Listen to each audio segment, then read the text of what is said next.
El orden de la creación también nos habla sobre el tema de la resurrección. ¿Por qué?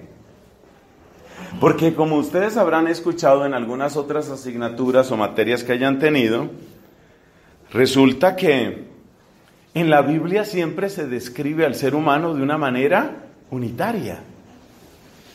Es decir, esa idea de que mi verdadero ser es un alma y que el cuerpo es solamente un vestido y que yo puedo cambiar de ese vestido, esa es la idea de la reencarnación, o como la llamaban los griegos, la metempsícosis.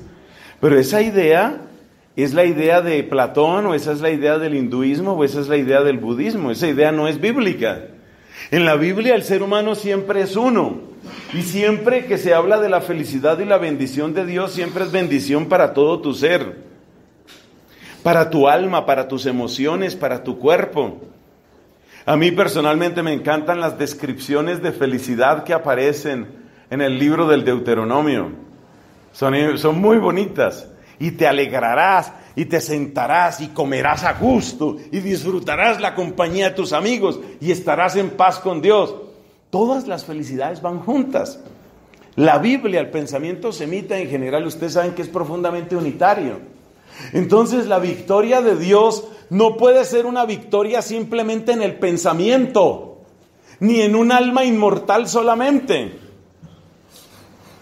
La Biblia no se opone a la idea de un alma inmortal, no se opone, pero tampoco la afirma expresamente. Más bien presenta algunas especulaciones al respecto. En el libro del Eclesiastés, en el libro de la sabiduría, aparecen algunas especulaciones sobre la posibilidad de un alma como tal, alma espiritual. Pero en general el mensaje bíblico es que Dios te bendice en todo tu ser y que las consecuencias que experimentas, las experimentas en todo tu ser, en todo tu ser.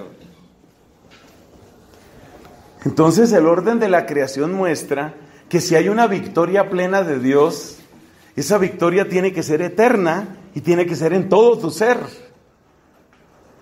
Entonces, por supuesto que una victoria eterna en todo tu ser, ¿eso cómo se llama? Resurrección.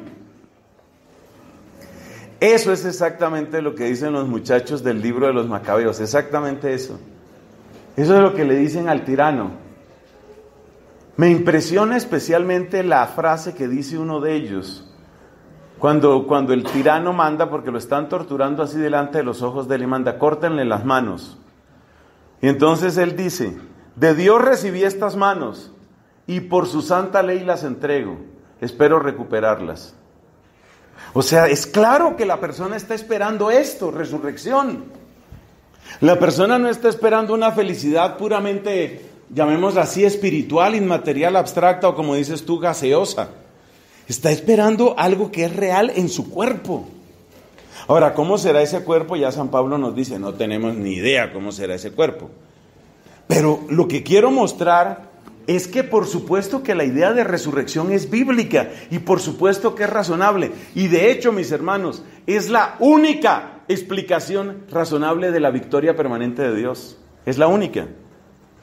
Entonces, lo que uno se da cuenta a partir de estos dos puntos que hemos visto, el 3.1 y el 3.2, lo que uno se da cuenta inmediatamente es que es absurdo desde el punto de vista bíblico, hablar de que Cristo quedó muerto. Es completamente absurdo, completamente contrario a la Biblia, porque estaría indicando una victoria incompleta, imperfecta de Dios. La verdadera victoria, la plena victoria de Dios, siempre es una victoria que implica el orden de la justicia, por supuesto, y que implica el orden de la creación, y por lo tanto implica una victoria en todo nuestro ser, alma y cuerpo, decimos nosotros. La lógica misma de la misión de Cristo muestra eso. Es el argumento que utilizan principalmente los padres de la iglesia. Ese argumento es: ¿cómo puede tener victoria la muerte sobre el cuerpo de Cristo? El ser humano no fue hecho para la muerte. Por envidia del demonio entró el pecado en el mundo y por el pecado la muerte, nos dice San Pablo. La muerte es algo completamente anormal, es antinatural. Por eso el corazón humano se rebela contra la muerte. no quiere la muerte, lucha contra la muerte. A veces de maneras ingenuas, como en el caso de los egipcios, ¿no? ¿Qué es la momificación? Es un modo ingenuo de luchar contra la muerte.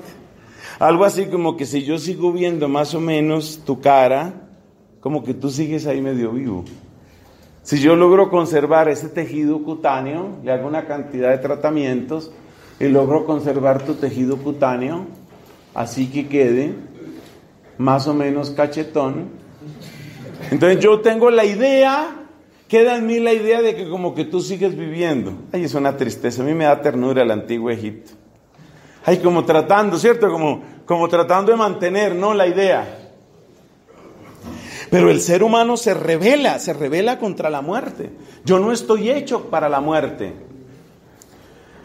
Nos explica Santo Tomás de Aquino que aquellas personas que buscan la muerte, los suicidas, en realidad no buscan la muerte. Están buscando un bien que creen que no pueden alcanzar de otra manera. Pero están buscando un bien. Y efectivamente, ¿qué es lo que buscan? Yo quiero descansar. Yo quiero la paz. Yo no quiero más sufrimiento. Yo no puedo con esta vida. Esto no es justo, ni conmigo ni con nadie. Esas expresiones que indican que la persona no quiere la muerte. ¿Qué es lo que quiere la persona? La paz, el descanso. Eso es lo que busca. Eso es lo que está buscando. Entonces, no tiene sentido afirmar que la misión de Cristo tiene verdadera victoria si esa misión de Cristo deja su cuerpo sometido para siempre a las consecuencias del pecado. Y el cuerpo de Cristo quedaría sometido para siempre a las consecuencias del pecado si ese cuerpo quedara muerto. Entonces uno se da cuenta por el orden de la justicia, por el orden de la creación y por la misión de Cristo, uno se da cuenta que es perfectamente razonable y perfectamente bíblico afirmar la resurrección corporal. Pasamos ahora a la última parte. Entonces, ¿por qué hay controversia? Si uno mira esto, uno se pregunta, ¿pero por qué hay gente que lo niega? ¿Por qué hay gente que pretende presentar la resurrección de Cristo como si fuera un dato accidental? ¿Por qué? Si nosotros miramos el testimonio de los primeros cristianos, si miramos el testimonio de los mártires, si miramos el testimonio de los padres de la iglesia, si miramos el testimonio de los concilios, si miramos el testimonio de la liturgia de los cristianos de todos los tiempos, es evidente que la afirmación de la resurrección de Cristo, resurrección de su cuerpo, el que pendió de la cruz, está siempre. Está siempre. Entonces, si eso es lo que hemos creído los cristianos desde el siglo I, ¿por qué hay controversia? Lo primero, queridos amigos, es darse cuenta que la controversia no empezó en el siglo I, ni en el segundo, ni en el tercero. Cuando yo hablo de controversia no me refiero a personas que nieguen la resurrección. Por supuesto que ha habido personas que nieguen la resurrección entre los no creyentes. Hechos de los Apóstoles, capítulo 15, nos presenta el discurso de Pablo en Atenas. Y ustedes recuerdan que cuando Pablo habla en Atenas, apenas mencionó resurrección, ya se lo tomaron a risa. Ah, claro, la resurrección, perfecto, hombre, sí. Muy bien, hombre, sí. Siga fumando eso y verá. Ahí ya no lo tomaron más en serio. O sea que gente que niegue la resurrección siempre ha habido. Pero es que este fenómeno es gente que se dice cristiana, que se presenta como perteneciente a la Iglesia Católica o alguna otra confesión cristiana y que sin embargo dicen que no es necesario afirmar la resurrección física. ¿Por qué pasa eso? Si usted examina las razones sosegada y ponderadamente y con el debido tiempo, como he tratado de hacer yo mismo, usted llega a una conclusión: solo hay una objeción. Es decir, a ver si me logro explicar, que me ayude el Espíritu Santo. Mire lo que sucede. En el fondo tienen una objeción que se llama la objeción naturalista racionalista. Tienen una objeción naturalista racionalista. Y a partir de esa objeción y dándole fe a esa objeción, pretenden reinterpretar los textos bíblicos para acomodarlos a su manera de pensar. Porque el texto bíblico dice cosas tan impresionantes como lo que aparece en San Lucas, capítulo 24. Y le dieron un trozo de pescado y se lo comió delante de ellos. Es decir, una cosa como esas, y es que el mismo Cristo dice, mire, que un espíritu no tiene carne y huesos como ustedes ven que yo tengo. Entonces, ¿qué hay que hacer? ¿Cuánto hay que retorcer los textos para decir que eso no dice lo que está diciendo? Sobre todo esto, es que era tan tonta la gente, que ya no la puedo llamar tonta sino estúpida, es que era tan estúpida la gente como para saber que el cadáver de Cristo se está pudriendo allí a 10 kilómetros y sin embargo tomar un texto de estos y leerlo y predicarlo. O sea, usted considere eso, considere una persona que ha muerto hace 2, 3, 5, 8 años, lo que sea. Considere una persona que ha muerto, un pariente suyo, o un presidente, o el que sea. Y usted sabe dónde está la tumba, y usted sabe que se está pudriendo ahí. Y le leen un texto que dice, y Cristo tomó un trozo de pez y se lo comió delante de ellos. Y usted dice amén, y sigamos con la celebración. O sea, ¿qué nivel de disfunción mental tendría que tener una persona para admitir eso? Y así muchos otros textos y testimonios. Entonces, ¿qué es lo que ha sucedido con estas controversias? Lo que ha sucedido es que hay una objeción que se llama naturalista, racionalista, que es una objeción de tipo arriano, debo decirlo además. Hay una objeción naturalista, racionalista, en la que se ha creído, y por depositar la fe en esa objeción naturalista, racionalista, luego a partir de esa fe en esa objeción, se pretenden reinterpretar todos los textos. La objeción naturalista racionalista es muy sencilla. Toda nuestra experiencia es que lo que se muere, muerto se queda. Eso es lo que dice la naturaleza y eso es lo que muestra la razón. Nuestra experiencia universal es que lo que se muere, muerto se queda. Punto. Y como eso es nuestra experiencia universal, como eso es lo que muestra la naturaleza y como eso es lo que es aceptable para nuestra razón, yo no me siento capaz para aceptar que una persona que de verdad se murió, que de verdad se desangró en esa cruz, que de verdad la enterraron, que esa persona está viva, no puede ser. Esa es la objeción naturalista racionalista. Por supuesto, esa es la misma objeción de los paganos. Entonces, ¿qué es lo que hacen este tipo de cristianos que niegan la resurrección? Aceptan un pensamiento pagano y pretenden a partir de ese pensamiento decir que los textos bíblicos sí se pueden entender. Entonces, por eso tienen que empezar a decir teorías porque claro, si alguien dice que la resurrección no sucedió, pues yo le voy a presentar textos. Entonces la persona tiene que hacer malabarismos con esos textos. Pero es que la Biblia dice que resucitó. Claro, sí resucitó. ¿Por qué? Pues resucitó en el sentido de que el recuerdo de Cristo, la praxis de Cristo, el modo de obrar de Cristo, el proyecto de Cristo sigue vivo. Es decir, yo me siento con el Che Guevara. El Che vive, Mao vive, y en la misma línea Cristo vive. O sea, Cristo sería como un Che Guevara del siglo I. Su proyecto sigue. ¿Por qué llegan esas personas a decir eso? Porque le han dado fe a esta objeción.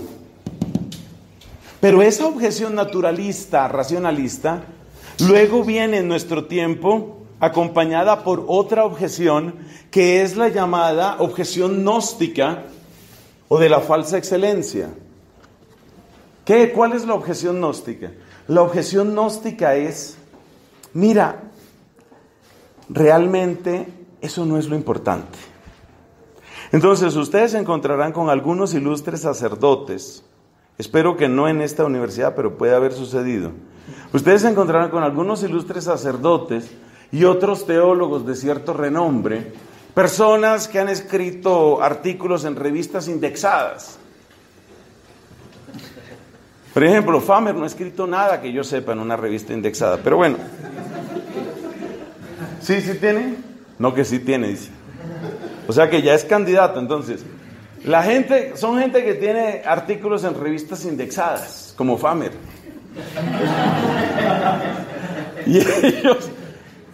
¿Y qué pasa con ellos? Entonces me acuerdo uno de ellos que dice en unas declaraciones, pues realmente si apareciera el cadáver de Cristo mi fe no se altera. O sea, ¿qué es lo que quiere decir esa persona? Que yo estoy en una excelencia, ¿sí? Yo ya he captado de tal manera el mensaje cristiano que yo no necesito, ¿sí? O sea, yo no necesito sepulcro vacío, apariciones, no, yo ya capté, he llegado a ese estadio superior, a esa excelencia en el conocimiento. Y normalmente esa excelencia en el conocimiento, ¿en qué consiste? Reducir el cristianismo a una ética. Ética. De esto habla muy claramente el cardenal Ratzinger. Reducir el cristianismo a una ética. Es decir, para ellos, el sublime conocimiento del cristianismo, ¿en qué consiste? Portémonos bien, hagámonos pasito, seamos tolerantes y vayamos despacito. Ese es el cristianismo. Es decir, nosotros, es lo que llaman en inglés, ¿no? Being nice. ¿En qué consiste? What's the essence of Christian faith? Being nice. Be kind to everybody. Ese es el cristianismo. Ser buena persona, ser amable con todo el mundo, ser tolerante. Y entonces, claro, cuando tú reduces el cristianismo a esa especie de ética, que además es una ética de la mediocridad, cuando tú reduces el cristianismo a esa ética, entonces tú crees que esa es la esencia, que has llegado a lo sublime del cristianismo. Y por supuesto que a ese cristianismo no le importa ni siquiera si Cristo existió. Es que no solo no se necesita que no haya resucitado o que haya resucitado. No solo no se necesita que haya resucitado, es que no se necesita que haya existido. Entonces, no se necesita. Y eso se presenta como un cristianismo superior. Entonces las personas, la gentecita que cree pues en sus devociones y el Santo Sepulcro y los milagros, bueno pues hay que entenderlos, o sea, están en un nivel inferior. Pero nosotros hemos llegado ya a ese sublime conocimiento. Ahora sí entendemos qué es el cristianismo. Y lo que ellos llaman sublime y lo que ellos consideran sublime es el empobrecimiento radical de la fe cristiana, que consiste en convertir el cristianismo en una ética. Y en una ética mediocre que se reduce en ser amable con todo el mundo, ser tolerante con todo el mundo, no estorbar, sonreír a todos. Todos cabemos y yo quepo en todas partes. Yo quepo en todas partes y todos caben en la iglesia y aquí hay espacio para todos y nadie se preocupe y sobre todo que nadie se sienta excluido. Porque realmente el mandamiento fundamental de esa nueva religión, que en inglés se llama being nice y que en español se llama buenismo, el único mandamiento de esa nueva religión, ¿cuál es? El único mandamiento es no ofender. Si la cruz ofende a los musulmanes, quitar las cruces. Si la enseñanza cristiana deprime a los pecadores, no podemos ser culpables de suicidio. Quitemos esa enseñanza cristiana. Si alguien se siente perturbado por nuestra manera de hablar de la santidad, cambiemos el lenguaje de la santidad. Ese es el buenismo. Y a eso se le llama una especie de nuevo conocimiento, de un conocimiento sublime, una verdadera comprensión de la fe cristiana. Pero ¿qué hay detrás de eso, mis hermanos? ¿Qué es lo que hay detrás? Esta objeción. En el fondo lo que hay es esta frase: nuestra experiencia universal es que lo que muere, muerto se queda. Y como lo que muere, muerto se queda, si de verdad se murió Jesús de Nazaret, muerto se quedó. Y a partir de ahí, a despedazar la Biblia, retorcer los textos, negar la tradición, falsificar la liturgia, hacer lo que sea, porque todo debe ser tributado al ídolo de la objeción naturalista racionalista. Esto es gravísimo. Pero como espero que haya quedado claro después de la fase 1 sobre la misión de Cristo, la fase 2 sobre la muerte como revelación y la fase 3 sobre si es razonable la resurrección, uno se da cuenta que realmente estas objeciones, lo único que están diciendo es, no creo. Y para decir no creo, no tienes que inventarte discursos tan complicados. También puedes decir no creo que la cruz me salve, no creo en la Eucaristía, no creo en el bautismo. Tú puedes decir no creo de muchas maneras. No tienes que ponerte tan sofisticado, ni haber escrito en revistas indexadas. No tienes que ponerte en ese plan tan sofisticado. Simplemente que sé más sincero, sé más breve y di, no soy capaz de creer. Eso es lo que tienes que decir. Pero pretender que tú estás explicando la fe cristiana, eso es engañarte. Guardadas las proporciones, es lo mismo que si yo dijera, Mahoma no existió.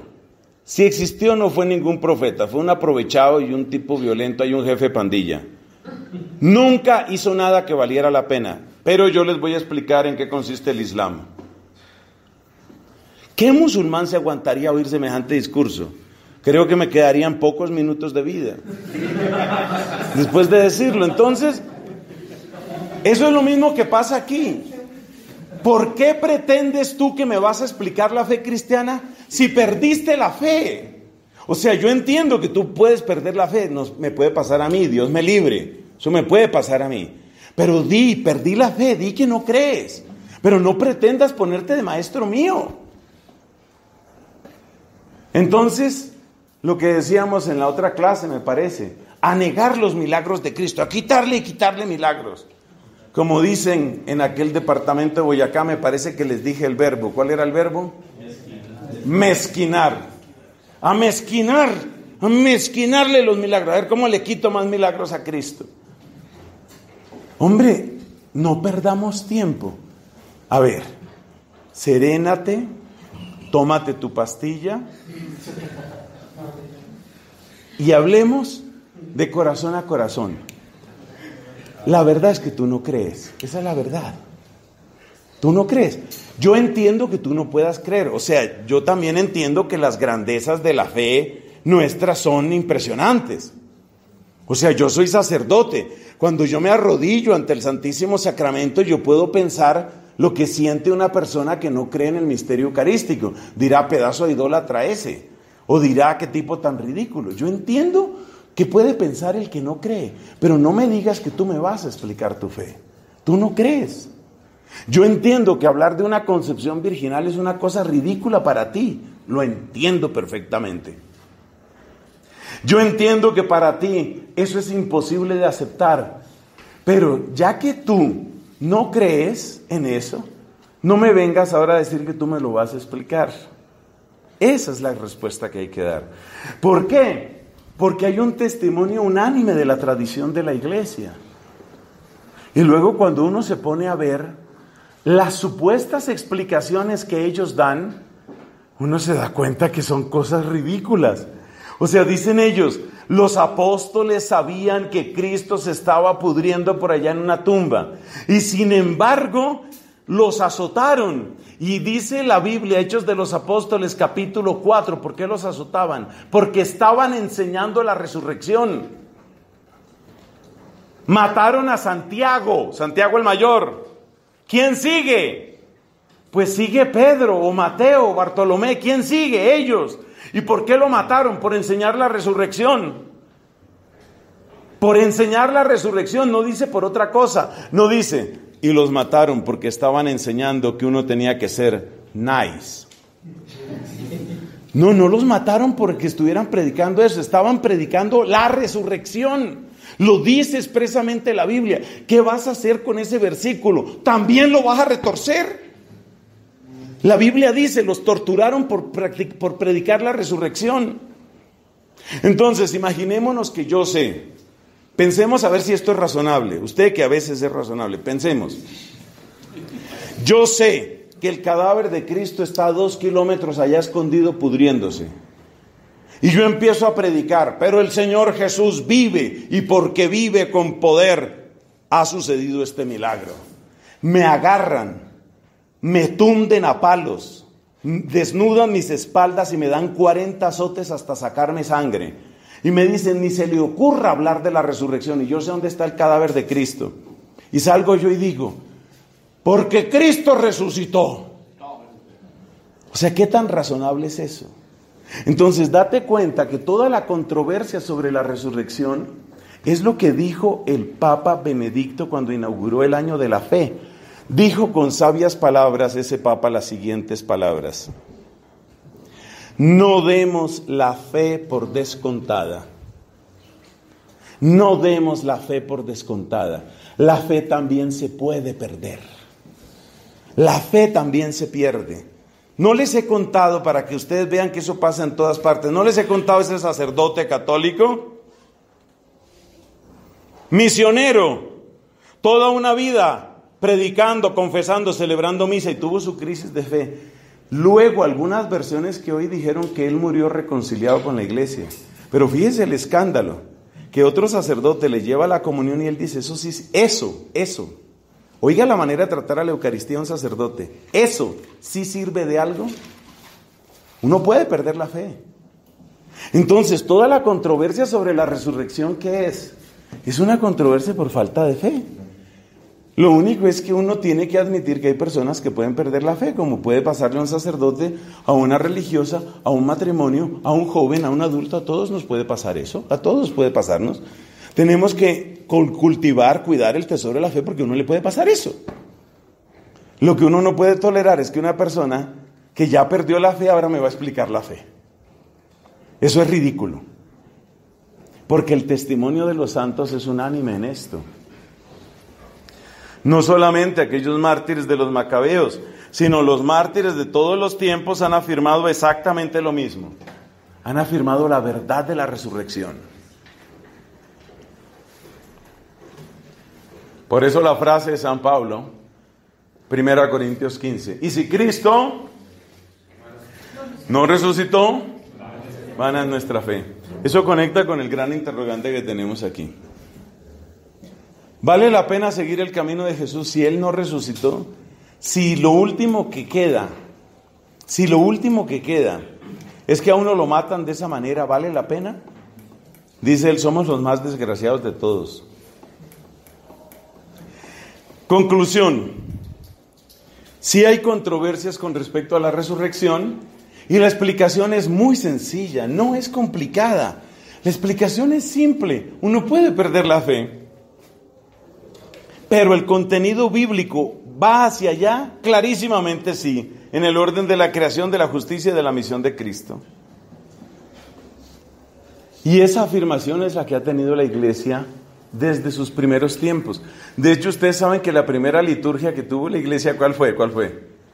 La vigilia pascual. Y en la vigilia pascual, ¿qué se celebra? Por fin encontramos una persona que fue una buena persona. Meditemos sobre la manera como Cristo era bueno con todos, era cariñoso, era tolerante. Reunámonos y meditemos sobre eso. ¿Esa es la vigilia pascual? Entonces, desde el principio esa ha sido la fe de los cristianos. Gloria al Padre, al Hijo y al Espíritu Santo.